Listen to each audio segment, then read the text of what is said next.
Hi, I'm so glad to be back. I've missed everybody. It gets so lonely living here in isolation that I had to bring Max down, my favorite puppet.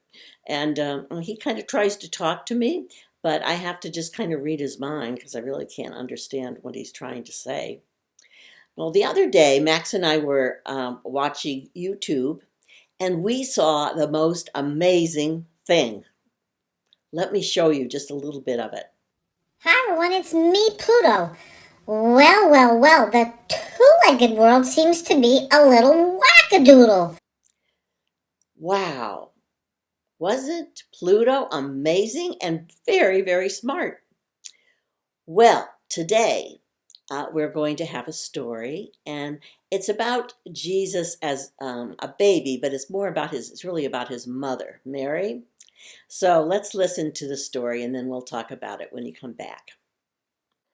The Dance of Robber Horrificus, story by Karl Heinrich Wagert, and illustrations by Martina Horning. Evening came, and Mary and Joseph were feeling pretty rested, but they wanted to travel on to Egypt. So Joseph said, I think it must be very close. I'm going to take the donkey and check things out. And he left, and Mary sat under the tree with the child. Well, who should come along but Horrificus the Terrible? He was known far and wide as a horrific robber, and the grass lay flat, and even the lion put his tail between his legs and disappeared into the bush. He had 7 daggers on his belt, and each one was so sharp that it could cut the wind with it. And on his left side hung a saber, and on his shoulder he carried a club fitted with scorpion tails. "Ha!" said the robber. Well, good evening, said Mary. Please, not so loud because the baby is sleeping. This took the robber by surprise, and he cut off the top of a thistle. He was so amazed at what she was saying. I am the robber Horrificus. I have done many, many terrible things. Well, may God forgive you, said Mary. Let me finish. I am Horrificus, and I have done many bad deeds, and I am going to take your child, he said as he swung his club around. That is very bad, said Mary. But what is even worse is that you are lying. Suddenly there was giggling from behind Horrificus. He jumped in the air. He had never heard it. Are you not afraid of me? Said Horrificus in a small voice. Oh, Brother Horrificus, Mary said, what a funny man you are. To be called a brother, that just went to the robber's heart, because ever since he was a baby, people would look at him and say, oh, watch out for this one, he's going to be a robber.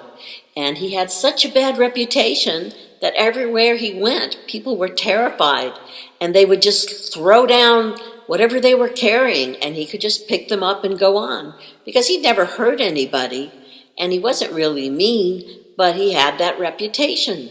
So he was so touched that Mary had told him that he was like a brother.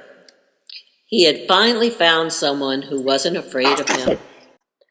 I would like to give your little baby a present, but I only have stolen things in my pockets, so if it pleases you, I would like to dance for him. So slowly and skillfully he started to dance. His bracelets jingled, his feathers floated in the wind, and his earrings went up and down as he did. Slowly, from out of the desert, came the kangaroo rat, the rattlesnake, and the jackals. And they all stood in a circle as he danced faster and faster and beat the rhythm with his feet, and they copied it with their tails. He danced so beautifully that no one had ever seen a dance like that before. He was jumping up so high and going so fast that he was like an antelope. And his legs flew from side to side, and his arms went up, and suddenly he threw the 7 daggers into the wind, and then he danced through the wind as it was cut up by the daggers.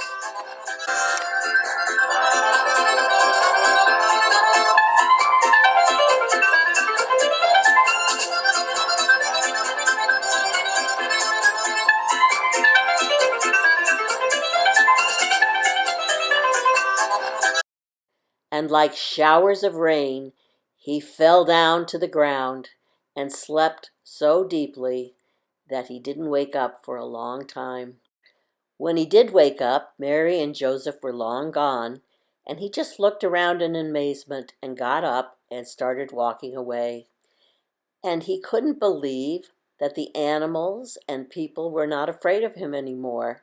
He has such a soft heart, the kangaroo, Rat told everybody.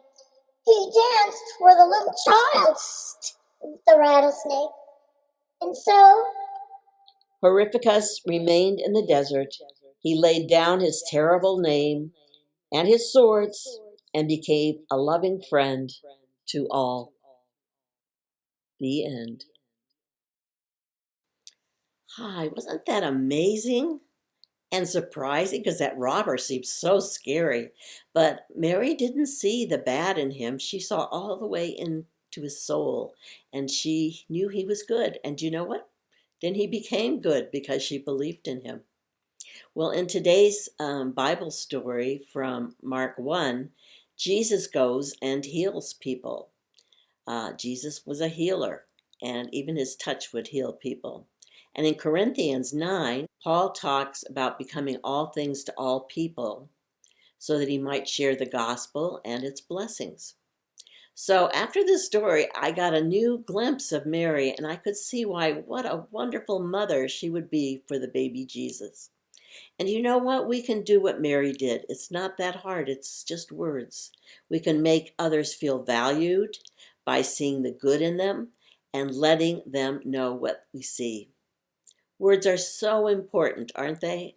I mean, they can make you feel fabulous or they can make you feel very sad. So thanks for joining me today, and I hope I'll see you next Sunday. Bye.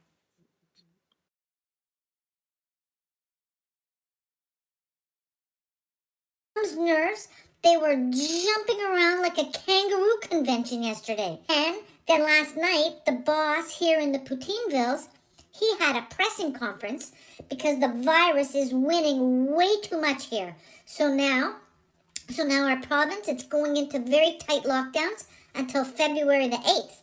And also, Mom says everyone here, now we have a curfew and no one is allowed to go outside between 8 p.m. and 5 a.m. So there's lots of stresses about that.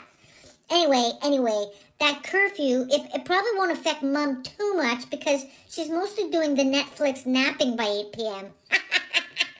But I may have to be really sneaky and hide behind the hedge when I go out for my bedtime pee break. So for sure it's strange times, everyone.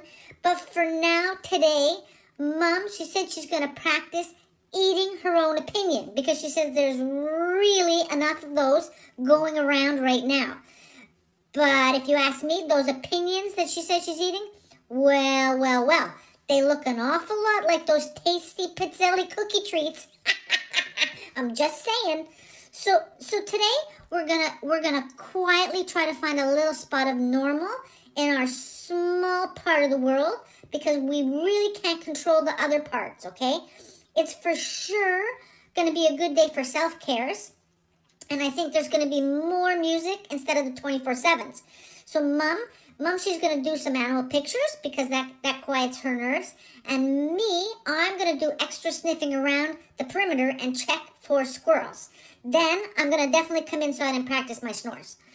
So I know it's hard for sure, everyone, but try to make your world just a little bit quieter and smaller for yourself today in some small way.